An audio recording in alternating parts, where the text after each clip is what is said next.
Okay. All right. All right. All right. All right. All right. All right. Let me. Okay. Let me share what happened today. Okay. So on my way to church, we was in the car and we were so happy to finally have our car back. But it seemed like, but the people that, okay, anyway, we was happy to have our car back or whatever, it had some repairs and everything done. But anyway, so I was pressing, trying to find a station. And so and so when we're on our way to church, I like to, get the kids excited, cut the music on, or either we'll sing some songs or whatever. So I was going through and I put it on what is the Christian station, and it was playing I think her name is Campbell. I love God. You don't love God? What's wrong with you? And my kids know how I am. Is there's a difference between inspirational and there's a difference between worship music and, praise music. And they know that's, for me, that's not worship music. That's fleshly. And so my kids already know what I was about to say. And it was like, I don't like that song. God is so good. So they was like, I don't like that song. So I turned and I was turning to, I was flipping through and my husband was like, hey baby, put it on V103.3. And for y'all that don't know, V103 is one of those stations that I don't listen to because Monday through Saturday they playing pop your booty, shake it, drop it like it's hot and all this stuff. And then on Sunday between a certain time, like I think it stopped like at 2:00, they play gospel. And so my husband's like, put it on that station. I was like, I looked at him and I went and I put it on that station. They had some, some worship music on or whatever. And so as I sat back in my seat, I just heard, that's how some people live their life. And I was like, oh, that's how some people live their life. So basically, and so I pulled out my notebook. That's why I was pulling my book out. I pulled out my notebook and this is what I wrote. Some people live their life like the radio station V103. Monday through Saturday, they live like the world. Then on Sunday, they play and perform for the church. Y'all, and then service was so good. Service was so good. Yeah. And I was like, oh, because, people do that. People perform and they put on this big show for the deacon board. And they put on this big show for what I'm saying? It's like they putting on this and they putting on, oh, let me be sanctified. Oh, let me act say today. And it take more than that or whatever. Ain't nobody got time to be fake and phony. So anyway, Service was good. So our pastor, he gave his testimony about some people in his family that were doing some things to him and everything and trying to basically mess up his reputation. But what he was saying was, if you in God and you doing what you're supposed to do, don't even worry about the enemy. So the name of the title of his message today was When the Enemy Comes Back. And he came, his message was from Exodus 14, 2-9. And he was basically, and he gave his points and different things. And when I say my pastor, when the spirit move, he not the type of pastor that, that the spirit move and it don't hit him. He be all over the place.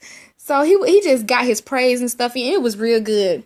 So basically what he was telling us was, and through those scriptures and everything, he said, what to remember when the devil comes back.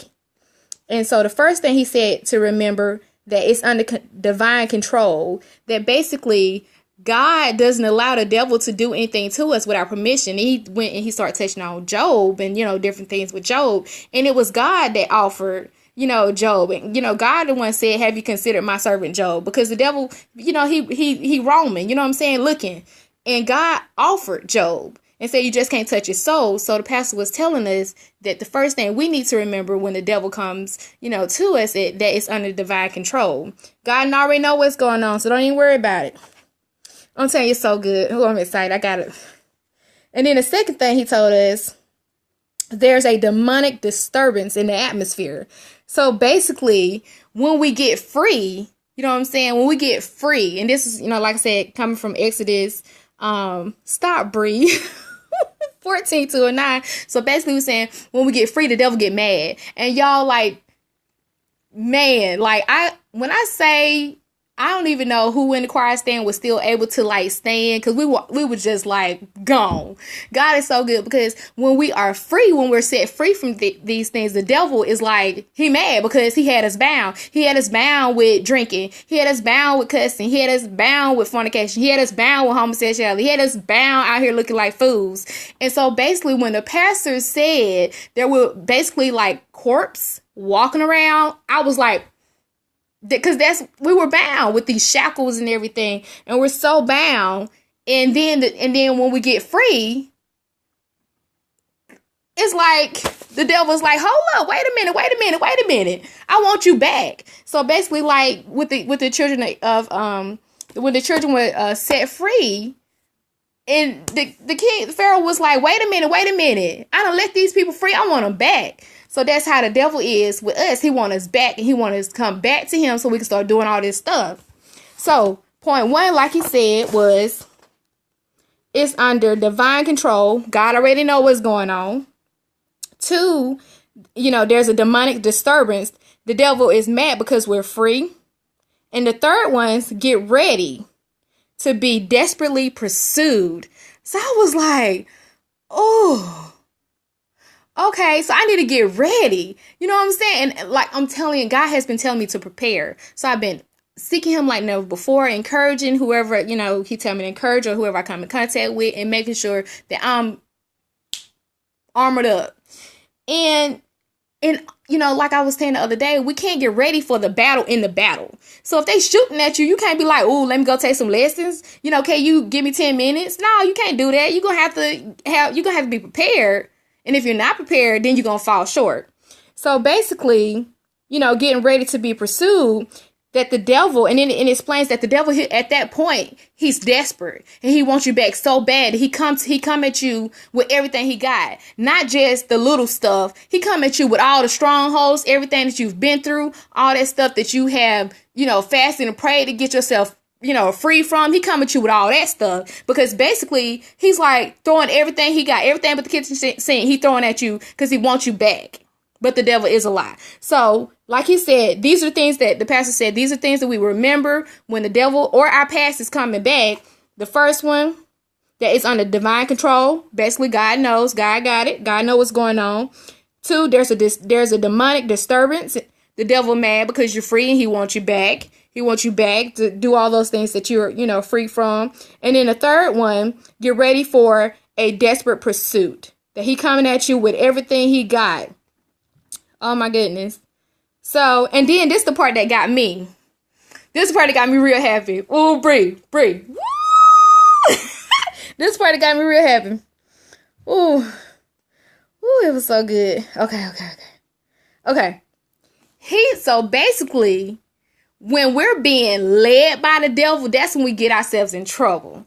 Because the devil is leading us to sin. He leading us to do this. He leading us to do that. We like little puppies. He just go left, we go left. Go right, we go right. We just a hot mess, right?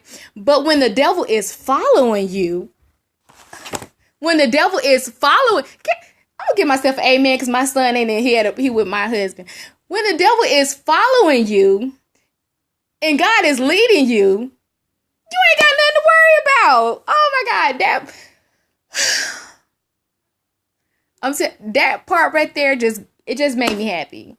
If the devil is following me, but God is leading me, there's no way the devil can win, because he behind me and God's got it. God's all around me. God is my protection. He in the front, back, left, right side, all that.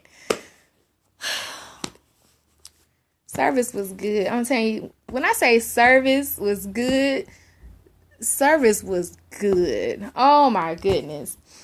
And I spoke to after the service, I spoke to Pastor about my dream from last night, and he gave me some insight on that. And God is good. So God is doing it for his people. If you seek God like never before, he will show you things and people you need to dismiss yourself from.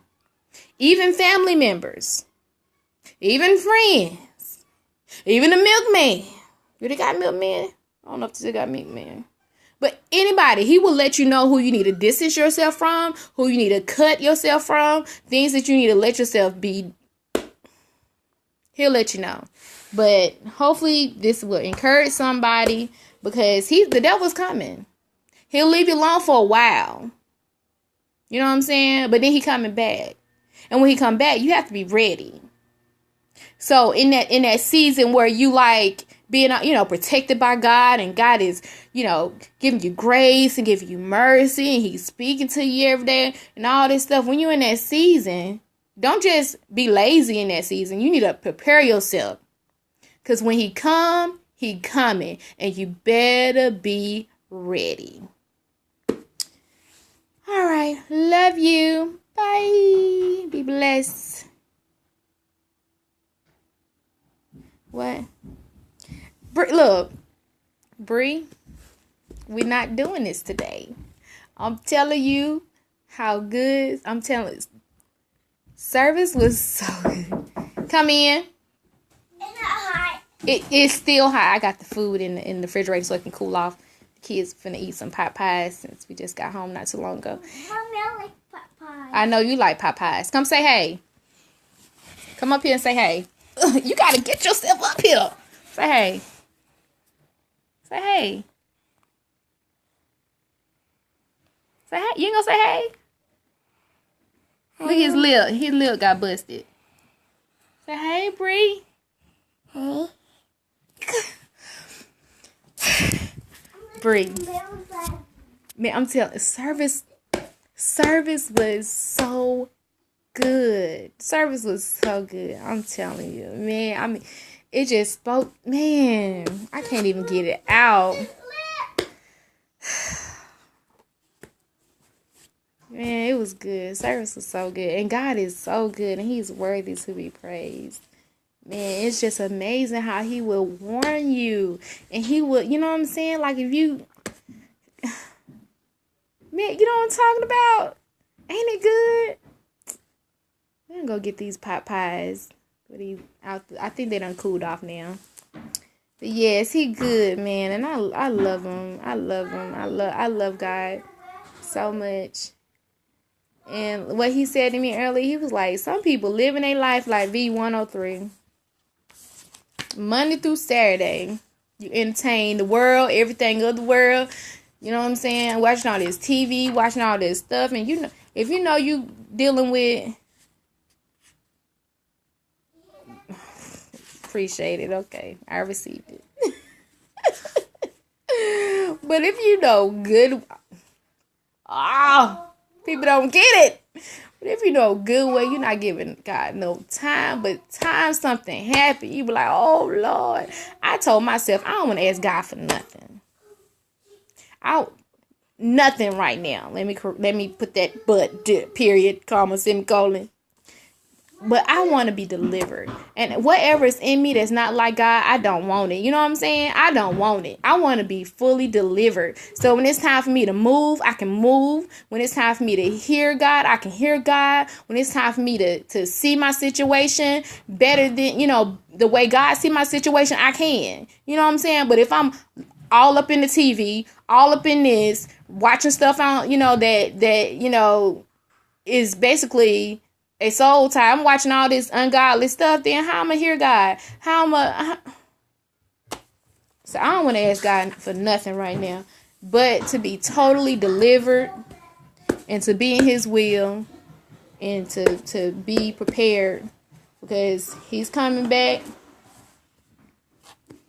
and it's gonna be a sad day. It's gonna be a sad day. So I just want to be ready. I want to be in His will. Yeah.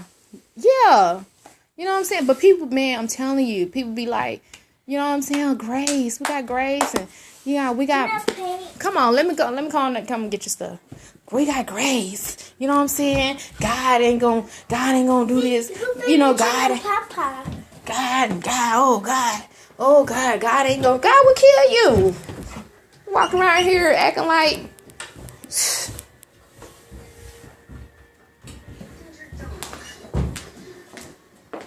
yeah. I'm telling you, people around here acting like, yeah.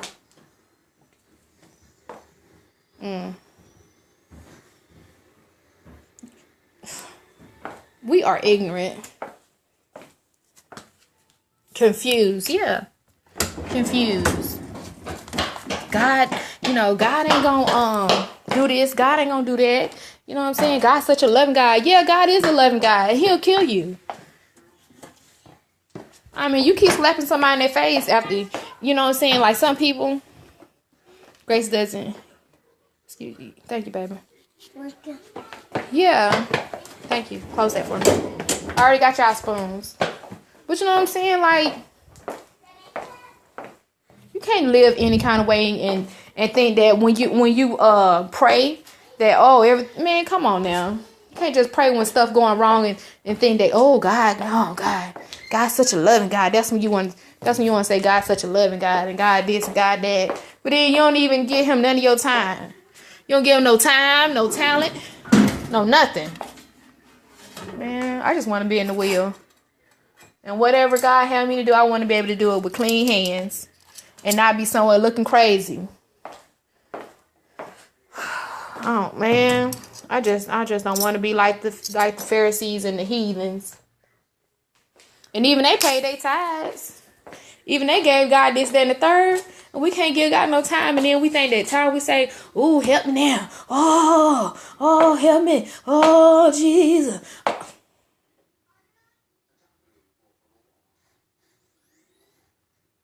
That's how God looking. Especially after he warned us over and over and over and over and over. And like some people know. You know what I'm saying? Like, man, that's scary. Like you playing Russian roulette with your soul. And, man. All right, y'all, come on, eat. Come get some juice, milk, something. Get your cups. Get your milk. All right, I'll be looking out for your videos. Did you see the one I sent you earlier? Did you see the one I sent you earlier? No? Look at it. It's good. Oh my gosh. Time I got up this morning, it was so heavy on my heart, the vision or whatever. And basically it was about witchcraft.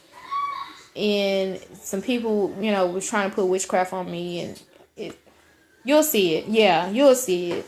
And God showed me their faces. But then God also showed me who had been praying for me in church. And every time I see the little lady, she always be smiling. But she been praying for me. And God showed me. And she's been really praying for me. Yeah. Go eat. Come say hey to Bree, Kayla. Hey, Bree. Tell her what you did today. Today I went to church, and the lady at church, she told us to call her grandma.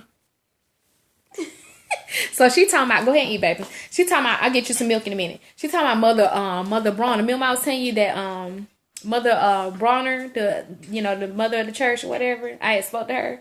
Well, she after church, I went over and I introduced all the kids to her and everything. She was like, "Call me grandma, and y'all can come to my house," and and basically just showing them some love, and it was really sweet or whatever. And then after we, man, I'm telling you, you know what I'm saying? People, kids be, man. I don't have chicken, Papa. Yes, okay, it might be beef, Kayla, I don't know. But look, let me tell you this, I'm gonna get off real quick. So then guess what the kids said when we left? When we left church, the kids was like, "Oh, we finally got a grandma that's in church with us." You know what I'm saying? Like, you know what I'm saying? Like the kids was like, "We finally got a grandma that's in church with us." You know what I'm saying? Like, and then people be out, you know what I'm saying? Like my mother-in-law. You know what I'm saying? I know. Go eat, Michaela.